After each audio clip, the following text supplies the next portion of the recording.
In the ever-evolving landscape of American retail, there's something hauntingly beautiful about abandoned shopping malls. These once bustling temples of commerce now stand as silent monuments to a bygone era of retail glory. Today, we're exploring 15 of the most striking examples of malls that have transformed into modern-day ghost towns, each telling its own story of rise and decline. Let's start with the Rolling Acres Mall in Akron, Ohio. Once a crown jewel of Midwest retail, this 1.3 million square foot complex opened its doors in 1975 to great fanfare. With anchor stores like Sears, JCPenney, and Montgomery Ward, it was the place to be for nearly 3 decades. However, by 2008, only 5 stores remained open. The mall's final store closed in 2013, leaving behind a maze of empty corridors that became known locally as the Dead Mall. In 2016, the city finally acquired the property through foreclosure, and in 2019, the structure was demolished to make way for an Amazon fulfillment center. The Randall Park Mall in North Randall, Ohio, tells a similar tale. When it opened in 1976, it was proudly proclaimed as the largest mall in the world. This massive complex boasted over 2 million square feet of retail space and employed more than 5,000 people during its peak. However, the economic downturn of the 2000s hit hard, and by 2009, most stores had departed. The mall closed its doors permanently in 2009. Becoming a favorite spot for urban explorers before its demolition in 2014. Moving south, we find the Dixie Square Mall in Harvey, Illinois. This mall gained unexpected fame when it was featured in the famous car chase scene in the Blues Brothers movie. Opening in 1966, it operated for just 13 years before closing in 1979.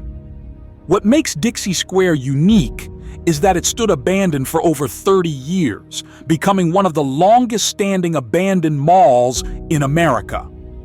The decaying structure became a symbol of urban decay and economic decline before finally being demolished in 2012. The Hawthorne Plaza Mall in Hawthorne, California, represents the West Coast's contribution to our list. Opening in 1977, this 3-story urban mall served a predominantly working-class community for nearly 25 years.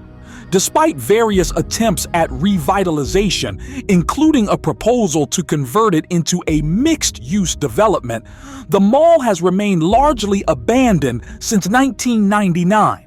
Today, it's primarily used as a filming location for movies and TV shows appearing in productions like Gone Girl and Westworld.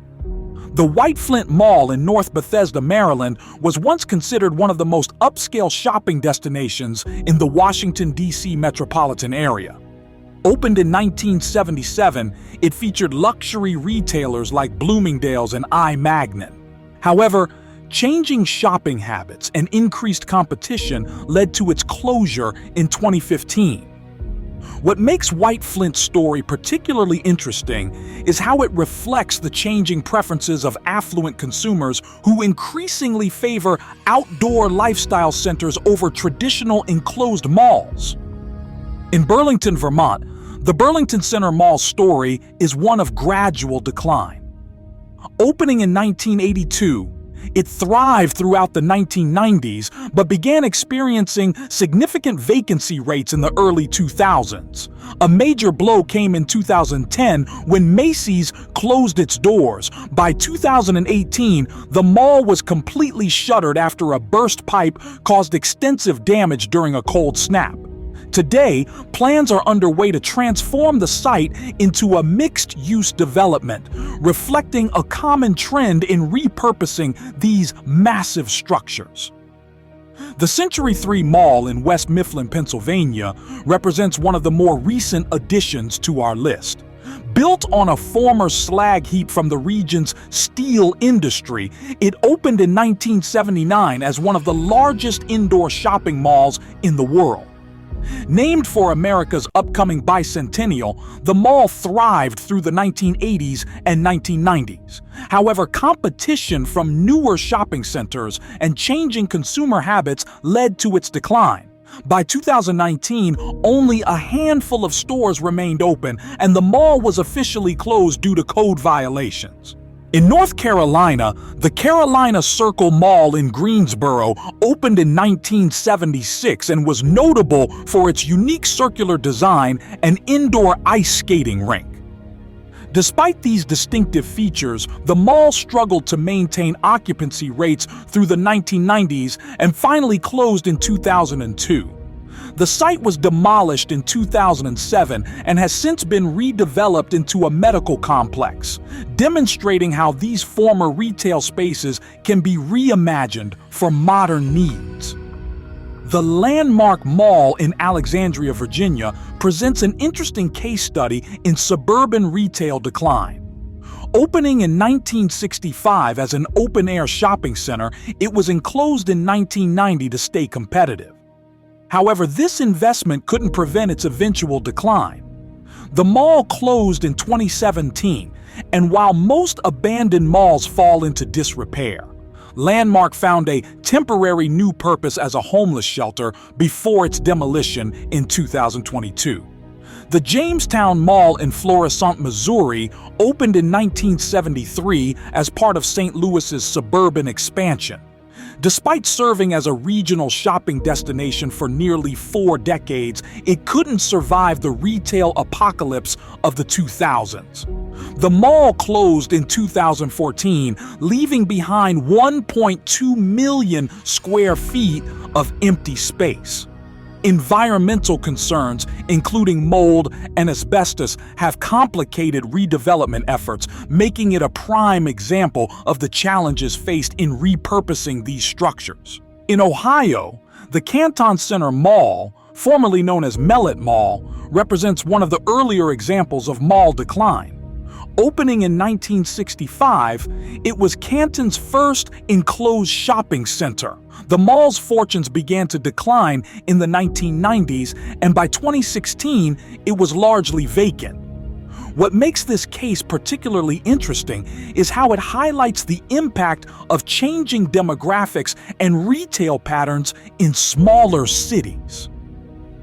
The Euclid Square Mall in Euclid, Ohio, underwent an unusual transformation before its ultimate demolition. Opening in 1977, it operated as a traditional mall until the early 2000s. As retailers departed, the empty spaces were gradually filled by churches, creating what locals called the Mall of God. This unique repurposing lasted until 2016, when the building was finally closed due to safety concerns. The Cloverleaf Mall in Chesterfield, Virginia, which opened in 1972, was Richmond's first regional indoor shopping mall. Its decline began in the 1990s, partly due to changing demographics and concerns about crime. The mall closed in 2008 and was demolished in 2011. Today, the site hosts a Kroger marketplace and other retail establishments, showing how these locations can be successfully redeveloped. Finally, we have the Frederick Town Mall in Frederick, Maryland.